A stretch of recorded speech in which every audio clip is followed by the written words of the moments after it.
बिस्मिल्लाहिर्रहमानिर्रहीम। अस्सलाम वालेकुम दोस्तों, मैं हूं शाहिद नईम और आज से हम शुरू करने जा रहे हैं फ़ोटोशॉप।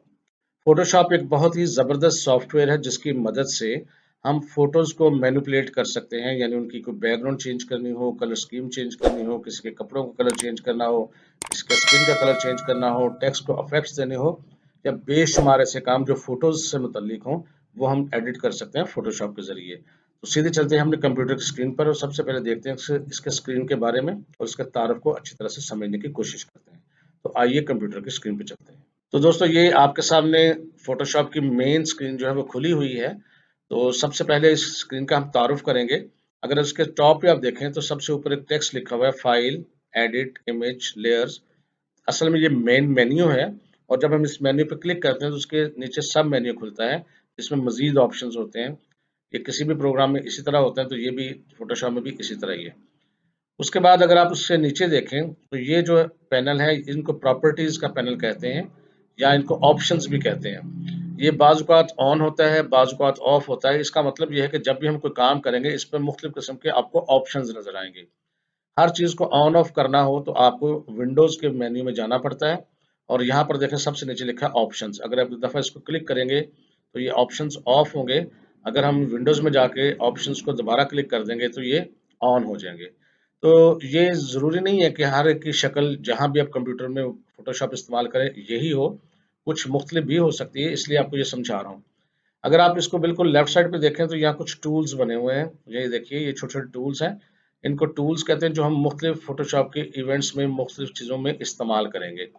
अगर आपकी ये शक्ल इस तरह नहीं है, किसी और कंप्यूटर में कुछ इस किस्म की है, ये देखें इस टूल्स के ऊपर एक छोटे से एरोज़ बने हुए हैं। अगर इस पर क्लिक करेंगे तो ये टूल्स आपके इस किस्म के हो जाते हैं। अगर आप इस पे क्लिक करें तो ये इस किस्म के हो जाते हैं। तो ये आपकी अपनी मर्ज़ी है, जैसे आपको अच्छा लगता है वैसा आप कर लें। तो ये टूल्स भी ऑन ऑफ हो सकते हैं। विंडोज़ के अंदर जाके देखेंगे तो सबसे आखिर पे लिखा हुआ है टूल्स। अगर एक दफ़ा क्लिक करेंगे तो ये ऑफ हो जाएँगे। हो सकता है बाज़ आपसे गलती से ऑफ हो जाए या बाज़ अगर किसी कंप्यूटर में काम कर रहे हैं तो ना हो तो आप इनको दोबारा यहाँ से ऑन कर सकते हैं और इसकी स्ट्रक्चर को आप यहाँ से सिंगल लाइन में या डबल लाइन में तब्दील कर सकते हैं। इसी तरह ये जो सामने आपका स्क्रीन है ये एक ब्लैंक एरिया है। फिलहाल हम इसके कुछ ओपन तो नहीं किया हुआ, अब देखते हैं कि इसको ओपन कैसे करना है। तो उसमें क्या करना पड़ता है, हमें फाइल पे क्लिक करना पड़ता है और उसमें न्यू पे क्लिक करना पड़ता है। जो ही हम न्यू पे क्लिक करेंगे आपके सामने इस किस्म की एक विंडो आती है। इसमें सबसे पहले आपको फाइल का नाम रखना होता है। तो मैं यहाँ लिख देता हूँ माई फर्स्ट फाइल। उसके बाद डॉक्यूमेंट टाइप, आप इसको डिफ़ॉल्ट फ़ोटोशॉप टाइप भी छोड़ सकते हैं। या अगर आपने वेब पेज के लिए कोई बनाना है, फ़ोटो बनानी है, फ़िल्म वीडियो के लिए बनानी है, तो अपनी मर्ज़ी से यहाँ से कुछ चीज़ें सेलेक्ट कर सकते हैं। या आप यहाँ पर इसकी विड्थ दी हुई है और हाइट दी हुई है, वो भी अपनी मर्ज़ी से आप सेट कर सकते हैं। ये इंचेज़ में भी हो सकती है, ये पिक्सेल्स में भी हो सकती है, सेंटीमीटर्स, मिलीमीटर्स, पॉइंट्स, पिकास, कॉलम, काफ़ी सारे ऑप्शंस हैं। तो नॉर्मली लोग इंचेज़, सेंटीमीटर्स या मिलीमीटर्स में करते हैं, तो जो आपको अच्छा लगे, जो पसंद हो वही आप ले लें। हाइट में और विड्थ में दोनों में ये चीज़ें अवेलेबल होती हैं।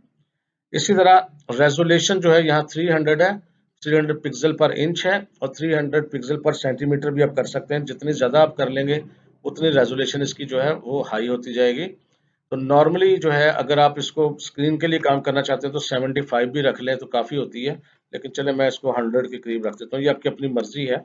तो जितना इसका साइज़ बढ़ा देंगे क्वालिटी उतनी अच्छी होती जाएगी। उसके बाद कलर मोड, अगर आपको स्क्रीन के लिए कोई चीज़ बना रहे हैं तो आपको आरजीबी मोड लेना होता है। अगर आप प्रिंटिंग के लिए कोई चीज़ लेनी होती है, यानी जिसको आपने प्रिंट करना है बाद में प्रैक्टिकली या फिज़िकली, तो उसके लिए CMYK कलर है। फिर बहरहाल इसको ग्रे स्केल में भी ले सकते हैं, लैब कलर भी ले सकते हैं, लेकिन नॉर्मली या आरजीबी यूज़ होता है या CMYK। तो स्क्रीन पर अगर हमें काम करना हो तो हमें आरजीबी ठीक रहता है। उसी तरह बैकग्राउंड अगर आप चाहें तो उसकी व्हाइट ले सकते हैं, ब्लैक ले सकते हैं, बैकग्राउंड कलर कोई और ले सकते हैं, ट्रांसपेरेंट भी रख सकते हैं। तो नॉर्मली हम व्हाइट ही रखते हैं ताकि हम पेज पे काम कर सकें। इस तरह इसके एडवांस कुछ प्रोफाइल्स ऑप्शन हैं, इनको भी छेड़ने की ज़रूरत नहीं है अभी इस स्टेज पे। बस आपने करना है ओके। तो अब जो ही हम ओके करेंगे तो जिस साइज़ का हमने वहाँ पर साइज़ दिया है उस साइज़ का यहाँ कैनवस जो है आपके सामने मौजूद है। अच्छा जी, अब ये कैनवस जो है अगर आप इसको चाहें तो कीबोर्ड से आर्ट का बटन दबा के माउस के व्हील को अगर आगे की तरफ घुमाएँगे तो ये ज़ूम इन हो जाएगा और अगर आप इसको पीछे की तरफ घुमाएँगे तो ये ज़ूम आउट हो जाएगा। इसी तरह अगर आपने इसका फुल साइज़ देखना हो तो कंट्रोल 1 शॉर्टकट है, ये बिल्कुल 100% इसका व्यू दिखाएगा। और आपको कैसे पता लगेगा? अगर आप इस स्क्रीन के बिल्कुल बॉटम पे लेफ्ट साइड पे यहाँ देखें, माउस जहाँ नज़र आ रहा है, तो वहाँ 100% लिखा हुआ है। आप यहाँ पर उसकी परसेंटेज देख सकते हैं। जैसे मैं इसको थोड़ा ज़ूम करता हूँ, तो ये देखें वो जैसे-जैसे हम ज़ूम करते जाएँगे इस कैनवस को, तो उसकी परसेंटेज वहाँ बढ़ती जाएगी, ये देखें। कंट्रोल 1 से हम 100% पे आ जाते हैं।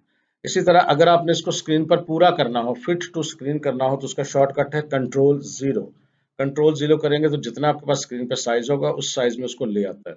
कंट्रोल 1 से 100% और कंट्रोल 0 से वो आपको फिट टू स्क्रीन कर देगा। इसी तरह बाज़ औक़ात ये होता है कि आपको जो कलर स्कीम है वो ये पसंद नहीं आ रही होती, तो अगर आप इसको मज़ीद डार्क या लाइट करना चाहते हैं तो कैसे कर सकते हैं? कीबोर्ड का शॉर्टकट बता रहा हूँ मैं आपको, याद रखिएगा। शिफ्ट F1 से करेंगे तो ये देखें उसका मोड जो है पीछे शिफ्ट F1 से डार्क हो गया, और शिफ्ट F2 जो है इसका 3 स्टेजेस होती हैं। ये थोड़ा लाइट, फिर लाइट और फिर लाइट। जितना आप इसको लाइटर करना चाहें लाइटर कर सकते हैं, और शिफ्ट F1 डार्कर, डार्कर और डार्कर। तो जहां आपको पसंद हो वहां आप इसको कर सकते हैं। ये देखें, शिफ्ट F2 से लाइटर और शिफ्ट F1 से डार्कर। तो मैं ये मिड में रख लेता हूँ। बहरहाल आप इसको अपने हिसाब से जहां आपका दिल चाहता है रख लें। इसी तरह कैनवस का जो पीछे ग्राउंड है ये भी डार्क ग्रे है। अगर आपको किसी वजह से ये पसंद ना आए तो अपनी ये खुली जगह पर, ये तो इन्वायरमेंट का कलर था ना, लेकिन अगर आपको ये एनवायरनमेंट के अलावा ये जो ग्राउंड है इसका कलर पसंद ना आए, ये चेंज करना हो, तो राइट कलर क्लिक करेंगे और वहां पर जाके हम यहाँ पर सिलेक्ट कलर ले सकते हैं, या ब्लैक भी कर सकते हैं।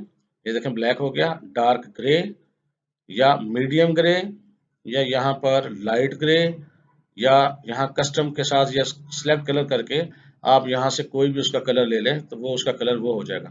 तो लिहाजा इसमें कोई परेशानी वाली बात नहीं है कि किस किस्म का कलर है वो आप अपनी मर्जी से ले सकते हैं।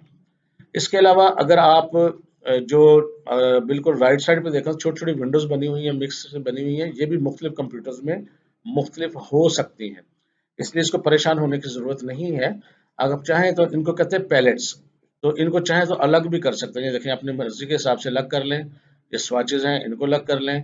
यहाँ से ये बंद भी हो सकती हैं और दोबारा खोली भी जा सकती हैं। ये देखें, तो अगर इनको चाहें तो खोल भी सकते हैं, ये देखें। और ये स्वाचेज हैं, ये प्रॉपर्टीज हैं, ये मुख्तलिफ कंप्यूटर्स में मुख्तलिफ हो सकती है। जैसे ये कलर्स वाला है, इसको मैं उठा के ऐसे रख सकता हूँ। स्वाचेज है उसको भी लाके अलग रख सकता हूँ। ये एडजस्टमेंट है, अगर इसमें से कुछ चीज़ लेनी हो उसको अलग रख सकता हूँ। तो ये अपनी अपनी चीज़ों को इस हिसाब से आप कर सकते हैं। इसी तरह ये लेयर्स है, लेयर्स के पैनल को उठा के ऐसे हम अलग रख सकते हैं। तो और इनको बंद भी कर सकते हैं। ये देखिए, इसको अगर हम इस एरो पे क्लिक करेंगे तो ये खुल जाएंगी और ये बंद हो जाएंगी। यहाँ पे क्लिक करें, खुल जाएंगी और बंद हो जाएंगी। इस तरह आपकी बाज़ कुछ चीज़ें बिखर जाती हैं स्क्रीन पर, आप इधर-उधर रख देते हैं, जैसे ये इधर रख दी, कोई इधर रख दी कुछ, तो कोई परेशानी वाली बात नहीं है। अगर आप बिल्कुल अपने राइट साइड पे देखें तो यहाँ पर आपको एक आइकन नज़र आएगा, इस पे आप क्लिक करके यहाँ पर रीसेट एसेंशियल्स पे क्लिक कर दें एक दफ़ा, तो ये सब चीज़ें अपनी असल हालत में वापस आ गई हैं। अगर देखें दोबारा से मैं आपको ये बिखेर देता हूँ एक दफ़ा ऐसे-ऐसे करके, कुछ भी चीज़ें आपने इधर-उधर रख दी, तो एक चीज़ ये है कि आप विंडोज़ पे जाएँ, यहाँ वर्कस्पेस पे क्लिक करें और यहाँ पर आपको ऑप्शन मिलेगा रीसेट एसेंशियल्स। जो ही आप ये क्लिक करेंगे, सब चीज़ें अपनी नॉर्मल हालत में वापस चली जाएँगी। तो ये था दोस्तों फ़ोटोशॉप का कंप्लीट स्क्रीन का इंट्रोडक्शन। मैं उम्मीद करता हूँ आपको समझ आ गई होगी। इसका स्क्रीन की एनवायरनमेंट या इंट्रोडक्शन को समझना बहुत ज़रूरी है, क्योंकि अगर आप इस पर प्रॉपर काम करेंगे समझ कर, तो फिर ही आगे चल के आपको प्रॉब्लम नहीं आएगी। अदरवाइज़ अगर आप स्क्रीन के चीज़ों को, एलिमेंट्स को अच्छी तरह नहीं समझेंगी तो आगे चल के आपको कन्फ्यूजन होगी। अगर आपको ये समझ आ गई है तो बहुत अच्छी बात है। अगर समझ नहीं आई तो इस वीडियो को ज़रूर दोबारा देखें। ख़ास तौर पे जो नए लोग हैं उनको इसकी स्क्रीन की एनवायरनमेंट की समझ का होना बहुत ज़्यादा ज़रूरी है। तो मैं उम्मीद करता हूँ आपको वीडियो अच्छी लगी होगी। अगर वीडियो अच्छी लगी है तो उसको लाइक कीजिए और शेयर कीजिए। इंशाअल्लाह ताला मुलाकात करेंगे जी नेक्स्ट वीडियो में कुछ नई चीज़ें लेकर। तब तक के लिए इजाज़त दीजिए। अल्लाह हाफ़िज़।